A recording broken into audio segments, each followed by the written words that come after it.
नमस्कार, आप सभी दर्शकों का बहुत बहुत स्वागत है देश न्यूज के खास कार्यक्रम प्रेस वार्ता में। दर्शकों, प्रेस वार्ता में आज हम जानेंगे देश दुनिया की तमाम बड़ी अपडेट, बड़ी खबर, ऐसी कौन सी खबर है जो आज सुर्खियों में और अखबारों में प्रमुखता से प्रकाशित हुई है। हमारे साथ एडिटर इन चीफ जय श्रीवास्तव जी, हमारे साथ महेश जी उत्तराखंड से, हमारे साथ ज्ञानेश उत्तर प्रदेश से, और तमाम बड़ी अपडेट और बड़ी खबर जान लेंगे। हम सीधे अंतर्राष्ट्रीय खबरों की ओर रुख कर लेंगे कि अंतर्राष्ट्रीय खबरों में आज क्या कुछ खास है, क्या कुछ प्रमुखता से प्रकाशित हुआ है।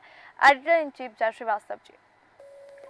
देखिए, सबसे बड़ी खबर आ रही है अमेरिका से, जहां भारतीय जो नेता है वहां पर उनके वर्चस्व अभी भी बना हुआ है। एक नाम वहां पर दिया गया, समोसा काकस। इसका मतलब ये है कि जो भारत के जो लोग हैं वो वहां पर इसी नाम से अपने आप को प्रचलित करना भी पसंद करते हैं, इसी नाम को से पुकारना भी वो पसंद करते हैं, जबकि भारत में काकस शब्द को नेगेटिव लिया जाता है। लेकिन जो भारतीय नेता है जो वहां पर चुनाव लड़ते हैं, उनकी एक बड़ी फहरिस्त है, उनको सबको समोसा काकस के नाम दिया गया है।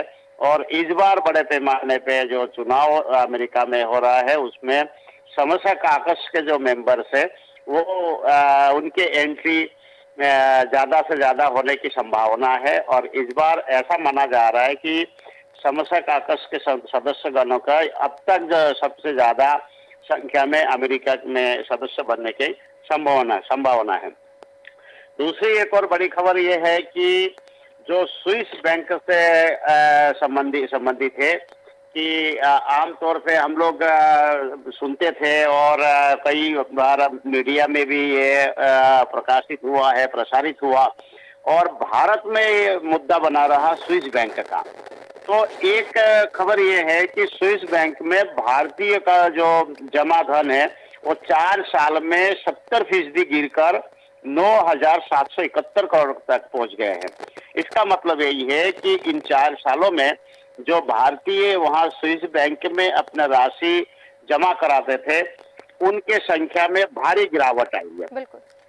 कहा यह जा रहा है कि 2006 में भारतीयों के जो जमा धन है वो सबसे उच्च स्तर पर था। एसएनबी के आंकड़ों के मुताबिक 2006 में भारतीय व्यक्ति और कंपनियों की कुल राशि करीब 6.5 अरब स्विस फ्रैंक था वहां। ये सबसे उच्च स्तर पर थी, मतलब इससे ज्यादा बड़े पैमाने पे भारतीय राशि वहां पर जमा नहीं की गई। ये लेकिन अभी जो है 9,771 करोड़ रुपया अभी जमा है। और जो स्विस बैंक में भारतीय व्यक्तियों की कंपनियों का जमा धन 2023 में इससे 70% जो जमा था वहां 70% गिरकर सबसे निचले स्तर मतलब 1.04 अरब स्विस फ्रैंक पर आ गया है।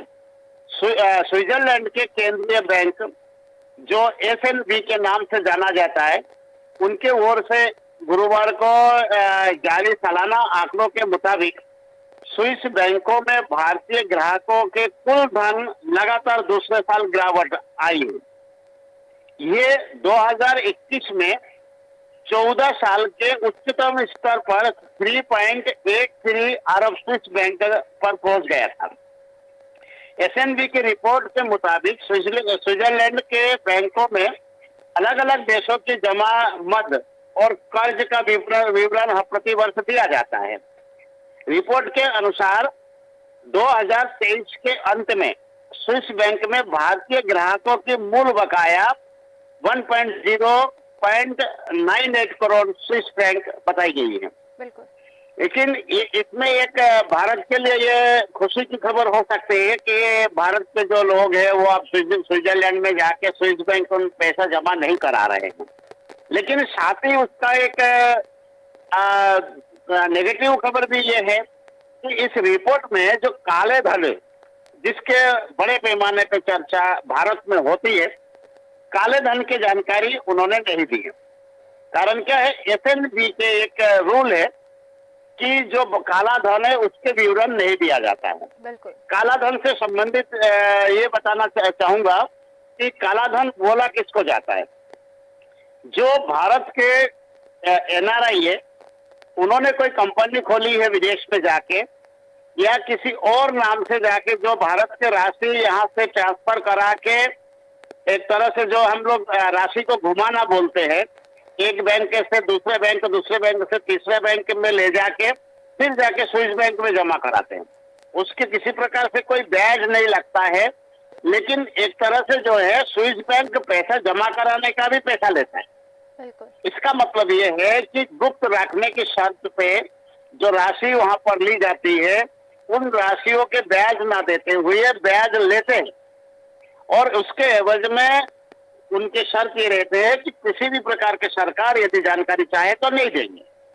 लेकिन ये जो जानकारी है, ये जानकारी में काले धन शामिल नहीं है। उसके अलावा जो है ये खुश खबर हो सकता है कि अब जाके भारतीय जो है वहां पर अपना राशि जमा कराने में हिचकिचा रहे हैं, क्योंकि जो भारत सरकार की नजर वहां पर है कि अगर ये राशि जमा कराते हैं तो उन पर भी जो है टैक्सेस की लायबिलिटी बनती है। यही कारण है कि ये जो कमिंग आई है। एक और खबर मैं बताना चाहूंगा कि एक जो पंजाब एरिया है, पंजाब से लगभग 30 लाख रुपए देकर हेल्पर की नौकरी के लिए बड़े पैमाने पे जो सिख समुदाय के लोग एवं अन्य लोग रूस गए हैं, उनको धोखे में रख के वहां लेके गए और ले जाके यूक्रेन के युद्ध में धकेला है। ऐसे बड़े पैमाने पे लोगों ने मांग की है कि हमें बाहर निकाला जाए और हमको भारत की वापसी कराया जाए। बिल्कुल। इसमें सरकार ने अब तक 20 लोगों को जो है अभी रूस से वापस करने में सफल हुए हैं, बल्कि सैकड़ों लोग अभी भी रूस में फंसे हुए हैं। उनको हेल्पर की नौकरी देने के बहाने भारी भरकम राशि लेकर जो दलाल है वो वहां पर रूस पहुंचाते हैं, और वहां से रूस के जो लोग हैं वो सीधे यूक्रेन के युद्ध में धकेल देते हैं। उनको अल्प ट्रेनिंग देने के बाद सीधे युद्ध में भेज देते हैं। बिल्कुल। तो ये एक बड़ी खबर है जी। जो रूस इस प्रकार भारतीय जो जवान है, भारतीय जो लोग हैं, जो सिख समुदाय के जो युवा है, उनको वहां किसी न किसी माध्यम से लोभ दे के वहां पर पहुंचा रहे हैं, और सेना के बजाय भारतीय जो युवा है उनको उपयोग कर रहे हैं। जी। तो इस प्रकार के जो है कुछ पत्र जो है भारत सरकार को मिला है, उस पर भारत सरकार ने कार्रवाई करते हुए अभी 20 लोगों को वहां से बाहर निकालने में कामयाब रहे। लेकिन बड़े पैमाने पे जो युवा है वो भारत सरकार के राह देख रहे हैं कि कब हमको भी यहाँ से ले जाए और हम इस जो नारकीय जीवन जीने के लिए वहां पर मजबूर है, वहां से वो बाहर निकले। जी बिल्कुल। जी निशा। जी बिल्कुल, और तमाम उत्तर प्रदेश की अपडेट ले लेंगे। हमारे साथ ज्ञानेश जी है। ज्ञानेश जी, आज तमाम लखनऊ उत्तर प्रदेश में क्या बड़ी खबर सामने आ रही है, दर्शकों के साथ साझा करें।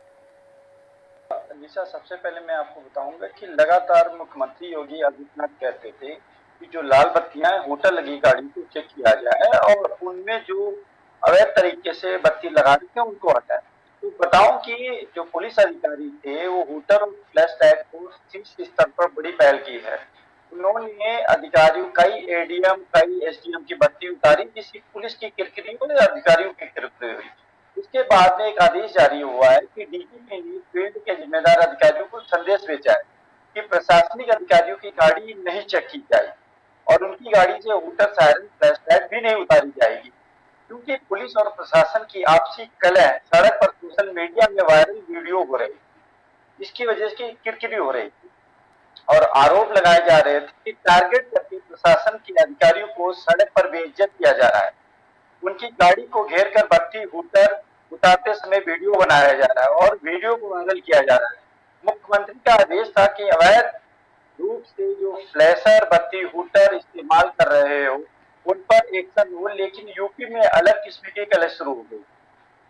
सीएम के आदेश की आड़ में पर्सनल स्कोर सेटल किए जाने लगे। जहां कमजोर डीएम थे उनके माथक बेइज्जत हो गए और जहां टाइट डीएम थे वो अपने कप्तानों पर चढ़ गए। तो इस तरीके से अगर हम देखें तो देर रात एशिया सोम दीपक ने डीजीपी को निर्देशित किया है कि मुख्यमंत्री जी की जो वास्तविक मंशा थी उसके अनुरूप पुलिस काम करे और ये तमाशा जो चल रहा है उसको कहीं न कहीं बंद किया जाए। तो इस तरीके से लगातार वीडियो वायरल हो रहे थे और जो ऐसे अधिकारी थे उनको पुलिस के द्वारा चालान किया जा रहा था, साथ ही वीडियो बनाकर वायरल किया जा रहा था। जी वहीं बिल्कुल। मैं निशा बताना चाहूंगा कि अमेठी से चुनाव हारने वाली स्मृति ईरानी को खाली करना पड़ेगा। दिल्ली का जो उनका सरकारी बंगला है वो खाली करना पड़ेगा। लोकसभा चुनाव के नतीजे सबके सामने हैं और इस बार विपक्षी पार्टियों के शानदार प्रदर्शन से सत्ताधारी भारतीय जनता पार्टी अपने दम पर बहुमत का आंकड़ा पार नहीं कर पाई। लोकसभा चुनाव में 17 केंद्रीय मंत्री चुनाव हार गए। सूत्रों के मुताबिक मोदी सरकार ने लोकसभा चुनाव हारने वाले 17 केंद्रीय मंत्रियों को सरकारी बंगला 11 जुलाई तक खाली करने के आदेश दिया। इस संबंध में शहरी विकास मंत्रालय के तहत आने वाले डायरेक्शन ऑफ स्टेट ने नोटिस जारी कर दिया जी है और बिल्कुल। इन 17 केंद्रीय मंत्रियों की हार हुई है, जिनमें आर.के. सिंह है, अर्जुन मुंडा और महेंद्र नाथ पांडे, स्मृति ईरानी, संजीव बालियान, राजीव चंद्रशेखर, कैलाश चौधरी, अजय मिश्रा टेनी और वी मुरलीधरन जी और बिल्कुल। निश्चित प्रामाणिक सुभाष सरकार, साध्वी निरंजन ज्योति, राव साहब, दानवे, कौशल किशोर और भानु प्रताप वर्मा, कपिल पाटिल, भगवंत कुबा, भारती पवार शामिल है। जी बिल्कुल। निशा बता दूं कि इसमें उत्तर प्रदेश के जो 17 केंद्रीय मंत्री हैं कौन कौन है। आपको बता दें कि लोकसभा चुनाव हारने वाली केंद्रीय मंत्री जिनका यूपी से संबंध है जी बिल्कुल।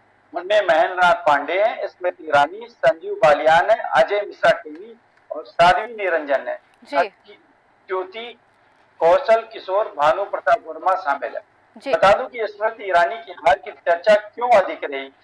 आपको बता दें कि 2019 में अमेठी लोकसभा सीट पर राहुल गांधी को स्मृति ईरानी ने हराया था, लेकिन 2024 के लोकसभा चुनाव में अमेठी सीट से गांधी परिवार के सेवक किशोरीलाल शर्मा ने स्मृति ईरानी को हरा दिया बिल्कुल। और जी चुनाव में किशोरीलाल शर्मा को 5,39,228 जबकि स्मृति ईरानी को 3,72,003 वोट मिले जी और बिल्कुल। स्मृति ईरानी और के.एल. शर्मा के बीच पार का अंतर जो रहा 1,67,196 वोटों का रहा है। तो वहीं मैं बात करूंगा निशा की समाजवादी पार्टी जल्द अपने 7 बागी विधायकों की सदस्यता समाप्त करेगी। सपा प्रवक्ता फखरुल हसन चांद का कहना है कि पार्टी के राष्ट्रीय अध्यक्ष अखिलेश यादव जल्द ही मामले पर कार्रवाई करेंगे बिल्कुल। और उन्होंने कहा कि बागी विधायकों के विरुद्ध विधानसभा अध्यक्ष जी को पत्र सौंपेंगे। जी बिल्कुल। जी ज्ञानेश जी, मैं आपको यहाँ पे रोकूंगी और हम सीधे चलेंगे एडिटर सूरज जी के पास, क्योंकि आज अंतर्राष्ट्रीय योग दिवस पूरे देश और विश्व भर में मनाया जा रहा है और हाल ही में प्रधानमंत्री नरेंद्र मोदी ने डल झील के किनारे योग भी किया। इसको लेकर तमाम और क्या अपडेट सामने आ रही है दर्शकों के साथ साझा करें। सूरज जी, आपको मेरी आवाज आ रही है? जी, आप मुझे सुन पा रहे हैं? जी जी बिल्कुल निशा, जिस तरह से हम देख रहे हैं कि आज पूरी दुनिया में योग दिवस की जिस तरह से धूम है और उसको लेकर के डल झील पर प्रधानमंत्री नरेंद्र मोदी ने जो योग किया है उसको लेकर के उन्होंने बहुत सारी बातें कही हैं, क्योंकि जहाँ एक तरफ उन्होंने कहा है कि योग दिवस हर साल एक नया रिकॉर्ड बना रहा है, क्योंकि योग भारत की उपज है और पूरी दुनिया को योग भारत ने दिया है। तो ऐसी स्थिति में वो भारत की जिम्मेदारी और बढ़ जाती है, क्योंकि उन्होंने कहा है कि योग विद्या नहीं विज्ञान है और योग पर जोर देने के लिए जिस तरह से प्रतिवर्ष यह मनाया जाता है, योग दिवस 21 जून को मनाया जाता है और विश्व योग दिवस में भारत की भूमिका को लेकर के हर बार ये बात कही जाती है कि भारत की जो भूमिका है, भारत ने ही दुनिया को योग दिया है। योग से युग तक की जो यात्रा है, तो योग इस यात्रा को तय करने के लिए अभी और भी बहुत कदम चलने होंगे। इस तरह से योग को लेकर के और जैसे देखा भी जा रहा है कि प्रत्येक राज्य में भी राज्यों के मुख्यमंत्रियों ने योग किया है, योग को बढ़ावा देने की बात कही है और योग को बढ़ावा देने के साथ साथ में, क्योंकि योग केवल शारीरिक स्वास्थ्य के लिए नहीं बल्कि योग मानसिक स्वास्थ्य के लिए भी बेहद जरूरी होता है। तो उसको लेकर के हालांकि प्रधानमंत्री नरेंद्र मोदी कल ही श्रीनगर पहुंच गए थे और उसके बाद में वहां सारी तैयारियां पूरी कर ली थी और आज जिस तरह से प्रधानमंत्री नरेंद्र मोदी ने योग किया है वहां पर, तो उसको देखते हुए पूरी दुनिया में आज भारत की चर्चा योग के कारण भी होती है, क्योंकि योग, जैसा मैंने कहा कि योग केवल शारीरिक स्वास्थ्य नहीं अपितु मानसिक स्वास्थ्य को भी बढ़ावा देता है। बिल्कुल। बात करूंगा कुछ और खबरों की। जिस तरह से हम देख रहे हैं कि पूरे देश में इस समय नीट परीक्षा को लेकर के बवाल मचा हुआ है, तो बिल्कुल। उसको लेकर के कल एक और बात सामने आई है कि बिहार के जो डिप्टी सीएम हैं विजय कुमार सिन्हा, उन्होंने पूर्व डिप्टी सीएम तेजस्वी यादव पर आरोप लगाया है कि उनकी संलिप्तता इसमें हो सकती है, और उनके जो पीएस हैं प्रीतम, उनकी संलिप्तता की बात इसमें उन्होंने कही है कि वो इस मामले में है, क्योंकि उन्होंने जो इसका नीट पेपर लीक का सरगना है सिकंदर, उसको सरकारी गेस्ट हाउस में रुकवाया था, और वहां जो उसका भतीजा है अनुराग यादव की भी बात सामने आई थी। अनुराग यादव को जब गिरफ्तार किया गया तो उसने बहुत सारे खुलासे किए थे। दूसरी तरफ सिकंदर के कबूलनामे के बाद में भी बहुत सारी बातें सामने आई थी कि बिल्कुल। उसमें कौन-कौन लीक है। क्योंकि यहाँ एक बात ये जो देखी जा रही थी कि वो जो सरकारी गेस्ट हाउस था, सरकारी गेस्ट हाउस के रजिस्टर में अनुराग यादव के नाम के आगे मंत्री जी लिखा हुआ था ब्रैकेट में। तो वो मंत्री जी कौन है, इसको लेकर सियासी गलियारों में लगातार चर्चाएं रही हैं, और जिस तरह से डिप्टी सीएम ने स्वीकार भी किया कि पर्चा लीक हुआ है। दूसरी तरफ इसी बात को लेकर के कल जब धरना प्रदर्शन भी हुआ है, तो शिक्षा मंत्री धर्मेंद्र प्रधान ने इसको लेकर के पत्रकारों से चर्चा की, और उन्होंने भी कहा है कि इस मामले की गहन जांच की जा रही है। और जब नेट के पेपर रद्द करने की बात कही गई, तो और उनसे ये भी पूछा गया कि जब नेट पेपर एक दिन में रद्द किया जा सकता है, तो नीट का पेपर रद्द करने में 47 दिन का समय, तो उन्होंने कहा पूरी जांच की बात इसमें सामने आती है कि जब पूरी जांच, हालांकि ये बताना चाहूंगा कि नीट पेपर लीक कांड का जो मामला है, यह पूरा मामला सुप्रीम कोर्ट में लंबित है, और 8 जुलाई को इस पर सुनवाई होनी है। बिल्कुल। और परीक्षा रद्द करने के मामले में जिस तरह से सुप्रीम कोर्ट ने भी कहा था कि यदि नीट की परीक्षा रद्द की जाएगी तो काउंसलिंग को भी रद्द करना पड़ेगा। तो तमाम तरह की बारीकियों को देखते हुए जो है इस पर बात की जा रही है। बिल्कुल। दूसरी एक और खबर की बात करूंगा कि जहां लोकसभा का सत्र शुरू होने वाला है, नई सरकार का गठन हो गया है, और 24 जून से संसद का सत्र शुरू हो रहा है। तो अब संसद के सत्र के लिए जो भारतीय जनता पार्टी के सांसद हैं भर्तृहरि महताब, उनको प्रोटेम स्पीकर बनाया गया। स्पीकर जो एक अस्थायी लोकसभा का अध्यक्ष होता है, जो सभी सदस्यों को शपथ दिलाने के बाद में उसका कार्यकाल खत्म हो जाता है, और स्पीकर का जो चयन होता है, स्पीकर के चयन के बाद में प्रोटेम स्पीकर का कार्यकाल खत्म हो जाता है। तो प्रोटेम स्पीकर के लिए इस बार भारतीय जनता पार्टी के सांसद जो भर्तृहरि महताब हैं, उनको नियुक्त किया गया है। वो सभी सदस्यों को शपथ दिलाएंगे। दूसरी तरफ बिल्कुल। बताना चाहूंगा कि उनको पीठासीन अधिकारी के कार्य में सहायता करने के लिए कांग्रेस के सांसद के सुरेश, और द्रमुक के जो नेता हैं टी आर बालू, टीएमसी के नेता हैं सुदीप बंदोपाध्याय, और भारतीय जनता पार्टी के राधा मोहन सिंह, और मध्य प्रदेश के मंडला से सांसद फग्गन सिंह कुलस्ते को तय किया गया। इनका एक पैनल बनाया गया है। दूसरी बिल्कुल। तरफ एक बात और बताना चाहूंगा कि जिस तरह से प्रधानमंत्री नरेंद्र मोदी का संभावित है कि वो मध्य प्रदेश के दौरे पर आ सकते हैं, क्योंकि कैन बेतवा लिंक की जो परियोजना चल रही है, उसके भूमि पूजन के लिए मुख्यमंत्री डॉक्टर मोहन यादव ने उनको आमंत्रित किया है, और संभावना व्यक्त की जा रही है कि वो इस योजना के शुभारंभ के अवसर पर मध्य प्रदेश आ सकते हैं। दूसरी बिल्कुल तरफ जी। बात करना चाहूंगा, जैसा नीट के पेपर में तमाम तरह की चर्चाएं हो रही हैं, दूसरी तरफ राहुल गांधी ने भी नीट पेपर को लेकर के बयान दिया है, और उन्होंने कहा कि मध्य प्रदेश से यह पूरा प्रकरण शुरू हुआ है, क्योंकि मध्य प्रदेश, गुजरात और उत्तर प्रदेश ये नीट पेपर के लीक के लिए जो है एपी सेंटर बने हैं, और पूरे देश में इस तरह का जाल फैला हुआ है, जिसको लेकर के अब बात हो रही है। क्योंकि यहाँ जैसा कि हमने कहा कि लोकसभा का सत्र शुरू होने वाला है, तो लोकसभा के सत्र में सदन के अंदर विपक्ष अपनी मजबूती दिखाते हुए, विपक्ष अपनी ताकत दिखाते हुए इस बार यह जो नीट पेपर का मामला है, नीट पेपर लीक का मामला है, इस मुद्दे पर सरकार को घेरने की कवायद कर सकता है। दूसरी तरफ अग्निवीर का जो मुद्दा चल रहा है, तो अग्निवीर के मुद्दे पर भी विपक्ष इस बार सरकार को घेरने की तैयारी में है कि सदन के अंदर, कि हाउस के अंदर सरकार को घेरा जाए, और इन मुद्दों को लेकर के तैयारी की जा रही है विपक्ष के द्वारा, कि विपक्ष अपनी तैयारी में है कि जिस तरह से नीट का पेपर है, 24 लाख विद्यार्थियों ने परीक्षा दी थी, कुछ छात्रों के 720 में से 720 अंक आए ग्रेस अंक देने की वजह से। इन तमाम मुद्दों को लेकर विपक्ष सदन के अंदर सरकार को घेरने बिल्कुल। का मन बना चुका है। बिल्कुल जी जी, निशा। बिल्कुल। और तमाम उत्तराखंड की अपडेट ले लेंगे हमारे साथ महेश जी उत्तराखंड से। महेश जी, तमाम उत्तराखंड से आज की क्या बड़ी खबर सामने आ रही है, दर्शकों के साथ साझा करें। महेश जी। निशा जी, मैं आपको बता दूं कि उत्तराखंड में निशा जी मैं आपको बता दूं कि उत्तराखंड के मुख्यमंत्री पुष्कर सिंह धामी ने आज कैलाश पर जाकर के योग किया है। तो साथ ही उनकी कैबिनेट के दो मंत्री जो देहरादून राजधानी में रहे हैं, उसमें गणेश जोशी जी और सुबोध उनियाल जी जो वन मंत्री हैं, उन्होंने यहाँ पर योग किया है। तो मैं थोड़ा सा हादसा भी हो गया था। पहल चौक के आसपास जो गणेश जोशी जी की टीम थी, वो आपस में टकरा गई एक गाड़ी को बचाने के चक्कर में, लेकिन मंत्री जी सुरक्षित है। मंत्री जी वहां से दून हॉस्पिटल गए और दून हॉस्पिटल में उन्होंने चेकअप कराया, तो बहुत ज्यादा गंभीर चोटें नहीं है। फिर भी ये माना जा रहा था कि भाई कोई अप्रिय घटना नहीं हुई, लेकिन फिर भी मंत्री जी सुरक्षित है। आज मैं इस निशा आपको बता दूं कि योग दिवस को लेकर के ओएनजीसी ओएनजीसी में बहुत बड़ा कार्यक्रम आयोजित हुआ है। ओएनजीसी के कर्मचारी मिलकर के वहां पर कार्यक्रम किया है। तो आपको एक और बात बता दूं कि अभी 2 दिन पहले देहरादून में गोलीकांड हुआ था। उस गोलीकांड में एक व्यक्ति ने अपनी जान गंवा दी थी। पैसे का लेन देन का मामला था। तो वहां उसको लेकर के उत्तराखंड पुलिस एसटीएफ ने मिलकर के अभियान कराया और 7 दिन के अंदर अंदर उन सभी लोगों को व्यवस्था बनाते हुए उन सभी लोगों को गिरफ्तार किया गया। एक व्यक्ति केवल बाहर बचा हुआ है, बाकी 6 लोगों को उन्होंने अरेस्ट कर लिया। आपको बता दूं कि मुख्यमंत्री योगी आदित्यनाथ के तरीके से ही तर्ज पर ही धर्मी जी ने निर्णय लिए हैं और उसको लेकर के उन्होंने कहा कि कोई भी व्यक्ति बाहरी यदि यहाँ किसी तरह की भी कोई ऑपरेशन करेगा तो उसको निश्चित रूप से सुरक्षा दी जाएगी और बुलडोजर उनके घर पहुंच जाएगा। तो ऐसे में ये बड़ा निर्णय शांति का प्रतीक माना जा रहा है।